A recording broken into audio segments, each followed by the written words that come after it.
ஒருத்தன் 10 பேர்த்த எதிர்த்தா அவன் சூரன், 10 பேர் சேர்ந்து ஒருத்தனை எதிர்த்தா அவன் வீரன். யாருக்கே தெம்பு இருக்கு, தைரியம் இருக்கு? எங்க அண்ணன் ஊழல் இல்லாத ஆட்சியை கொடுப்பேன் சொல்றதுக்கு தைரியம் இருக்கா? எனக்கு அந்த அவசியமே இல்லை, ஊழலை வச்சு சம்பாதிக்கணும்னு எனக்கு அவசியம் இல்லைன்னு சொல்றாரு. எங்க திமுக ஒரு ஆளை சொல்ல சொல்லுங்க, அதிமுக சொல்ல சொல்லுங்க, சொல்ல மாட்டாங்க. ஏன்னா ஊழல் பின்னணியில் தான் ஆட்சியே நடக்குது. எங்க டெப்டி சிஎம் இளம்பெரியார் உதயாநிதி சொல்லுவாரா? இளம்பெரியார் உதயாநிதி என்ன சொல்றாப்புல, சனாதனத்தை எதிர்ப்பேன் எத்தனை வழக்குகள் வந்தாலும்.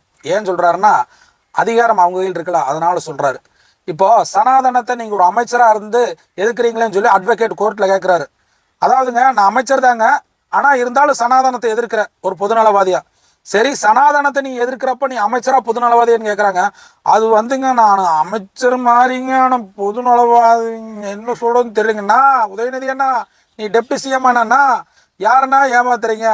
வீரனா எங்க அண்ணன் விஜயண்ண ஊழலாத ஆட்சி கொடுக்கறதுன்னு பாரு. நீங்க பதவியே வேண்டாம் சொன்னீங்க.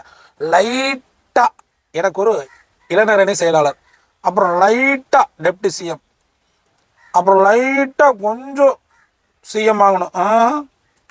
களத்தில் யார் நிற்கிறா? விஜயனை நிற்கிறாரு. கடைசி வரைக்கும் ஜெயிக்க முடியாது. ஊழலுங்கிற பேரில் ரைட் சைடு ராசா 2Gயில் இருக்கிறாரு, லெஃப்ட் சைடில் நம்ம நகராட்சி ஊழல் நேரு இருக்கிறாரு, ஏத்தாப்புல டாஸ்மார்க் ஊழல் வேலை வாங்கி தர ஊரில் நம்ம மிகப்பெரிய செந்தில் பாலாஜின்னு இருக்கிறாரு. நீங்கள் விஜயனன் பிளாக் டிக்கெட்டுன்னு சொல்கிறீங்களா? மொத்த திருட்டு கும்பலும் ஒரே வக்க இருந்துட்டு பிளாக் டிக்கெட் கால குடும்பம். மக்களே சிந்தித்து பாருங்க. மக்கள் பேராதரவில் தாவைக்கா, சிந்தித்து வாக்களியுங்கள். நம்ம சின்னம் விசில் சின்னம், விசில் சின்னம், விசில் சின்னம். நேர்மையான தலைவர் கிடைச்சிருக்காங்க. வாக்களியுங்கள், விசில் சின்னம்.